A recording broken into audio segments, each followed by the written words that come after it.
PCR அடுக்குமாடி குடியிருப்பில் பராமரிப்பின்றி பச்சை நிறமான நீச்சல் குளம். செங்கல்பட்டு மாவட்டம் சென்னை அடுத்த OMR சாலை ஏகாட்டூர் பகுதியில் அமைந்துள்ள பிரபல தனியார் அடுக்குமாடி குடியிருப்பில் போதிய அடிப்படை வசதிகள் இல்லாமல் குடியிருப்பு வாசிகள் அவதியடைந்து வருகின்றனர். சுமார் 2000க்கும் மேற்பட்ட வீடுகள் கொண்ட இந்த அடுக்குமாடி குடியிருப்பில் திரை பிரபலங்கள், தொழிலதிபர்கள், IT நிறுவன ஊழியர்கள் மற்றும் அரசு ஊழியர்கள் என ஏராளமானோர் வசித்து வருகின்றனர். வீடுகளை விற்பனை செய்யும்போது கிளப் ஹவுஸ், நீச்சல் குளம், விளையாட்டு மைதானம் உள்ளிட்ட பல்வேறு வசதிகள் இருப்பதாக விளம்பரப்படுத்தப்பட்டதாக குடியிருப்பு வாசிகள் குற்றம் சாட்டுகின்றனர். மேலும் இந்த வசதிகளுக்கான பராமரிப்பு கட்டணமும் தங்களிடம் இருந்து பெறப்பட்டதாக அவர்கள் தெரிவிக்கின்றனர். ஆனால் கடந்த 5 மாதங்களாக கிளப் ஹவுஸ் மூடப்பட்டுள்ளதாகவும், நீச்சல் குளம் முறையாக பராமரிக்கப்படாததால் அதன் தண்ணீர் பச்சை நிறமாக மாறி துர்நாற்றம் வீசுவதாகவும் குடியிருப்பு வாசிகள் கூறுகின்றனர். இதனால் நீச்சல் குளத்தை சுற்றி கொசுக்கள் அதிகரித்து நோய் தொற்று ஏற்படும் அபாயம் உள்ளதாகவும் அவர்கள் அச்சம் தெரிவித்துள்ளனர்.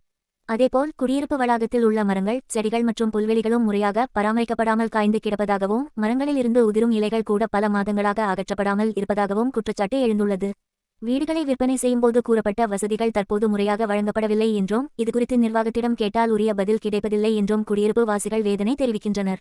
எனவே குடியிருப்பு வாசிகளிடம் பெறப்பட்ட பராமரிப்பு கட்டணத்திற்கு உரிய வசதிகளை மீண்டும் முறையாக செயல்படுத்த வேண்டும் என்றும், சம்பந்தப்பட்ட நிர்வாகத்தின் மீது அரசு உரிய நடவடிக்கை எடுக்க வேண்டும் என்றும் அவர்கள் கோரிக்கை விடுத்துள்ளனர். இரானந்தானியில் நாங்கள் பாஸ்ட் 9 இயர்ஸாக இருக்கோம். ஒரு 4 months முன்னாடி வரைக்கும் everything was very good. Communities எல்லாமே ஒர்க்கிங் கண்டிஷனில் நல்லா பீஸ்ஃபுல்லாக தான் இருந்தோம்.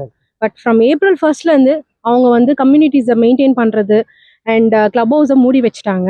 ஸோ இதனால் மேஜராக அஃபெக்ட் ஆனதுன்னு பார்த்தீங்கன்னா club house users and plans, அதுதான் ரொம்ப மேஜராக அஃபெக்ட் ஆயிருக்கு.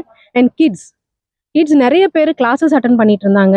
அண்ட் அவங்களுக்கு இது ஒரு பெரிய என்ஜாய்மெண்ட்டாக இருந்தது. இப்போ கிட்ஸ் எல்லாருமே ஒரு ஃப்ரஸ்ட்ரேஷனில் இருக்காங்க. எல்லாரும் வெளியில் போய் இப்போ யூஸ் பண்ண நிலைமையில இருக்காங்க. டைம் வேஸ்ட் ஆகுது, எனர்ஜி போகுது, டிராஃபிக், இது அதுக்கெல்லாம் கோசம் தான் இங்கே வந்ததே. நாங்கள் இங்கே வந்து வீடு வாங்கி வாழறது மெயின். கிளப் ஹவுஸ் உள்ளே இருக்க வித் குட் அம்யூனிட்டிஸ். பட் இப்போ அது எல்லாமே ஸ்பாயில் ஆயிடுச்சு. And landscaping is also dying. Mostly எல்லாமே டை ஆயிடுச்சு. ஸோ இதுக்கு வந்து கண்டிப்பாக ஏதாவது ஸ்டெப் எடுக்கணும் builder. So I think he will consider our concerns. அவங்க வந்து இதுக்கப்புறம் மேலும் மெயின்டெனன்ஸ் பண்ண மாட்டோம், நீங்கள் தான் இனிமேல் ப்ரொசீட் பண்ணிக்கணும் அப்படின்னு சொல்லியிருக்காங்க. அதுக்கான ஸ்டெப்ஸும் ரெசிடென்ட்ஸ் பண்ணின்னு தான் இருக்காங்க, ஆஃபீஸ் பேரர்ஸ் பண்ணின்னு இருக்காங்க. பட் அவங்க கொஞ்சம் டைம் கொடுக்கணும். அவங்க ஓப்பன் பண்ணால் பெட்டராக இருக்கும். இன்னும் நாங்கள் அதை திருப்பி மெயின்டெனன்ஸ் பார்க்குறதுக்கு we will take our steps to do that. Subscription பேசிஸில் தான் கிளப் ஹவுஸ் வந்து யூஸ் பண்ணிட்டு இருக்கோம். இப்பயும் நிறைய பேர் ரெடியாக இருக்காங்க சப்ஸ்கிரிப்ஷன் கொடுத்துட்டு யூஸ் பண்ணுறதுக்கு. ஆனால் builder is not willing to open. இங்கே இருக்கக்கூடிய பீஸ்ஃபுல் அட்மாஸ்பியருக்காக தான் நாங்கள்லாம் இங்கே இருக்கோம்.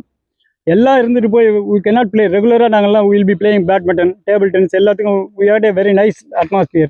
எல்லாமே இப்போ ஸ்பாயில் பண்ணி விட்டாங்க. All on sudden they close that without any intimation இல்லாமல் க்ளோஸ் பண்ணிவிட்டு நீங்கள் இனிமேல் நாங்கள் வில் நாட் ஓப்பன் தட்னா ஆல் த ஃபெசிலிட்டி இதெல்லாம் பார்த்துட்டு தான் நம்ம இங்கே வந்து நாங்கள் இருக்கோம். நான் ஐம் ரிட்டையர்டு ஸ்டேஷன் மாஸ்டர். இது மாதிரி ரிட்டையர் ஆகிட்டு நம்ம இங்கே இருக்கும்போது அந்த ஃபெசிலிட்டி இல்லைனாக்கா நம்ம என்னத்துக்காக இவ்வளோ பேமெண்ட் பண்ணி நம்ம வந்துட்டு இங்கே உட்காந்துட்ருக்கணும். we are losing our peaceful ஒரு பீஸ்ஃபுல் அட்மாஸ்பியரே போயிடுச்சு. இந்த இடம்லாம் நல்லா பார்க்கறதுக்கு க்ரீனராக இருந்தது. இப்போ எல்லாமே பாருங்கள் ட்ரையாக இருக்குது பார்க்குறதுக்கு. அந்த அட்மாஸ்பியர் இல்லாமல் we lost the peacefulness of the living community. ஒரு ரிட்டையர்ட் லைஃபுக்கு it is not healthy atmosphere here. we are suffering a lot on that.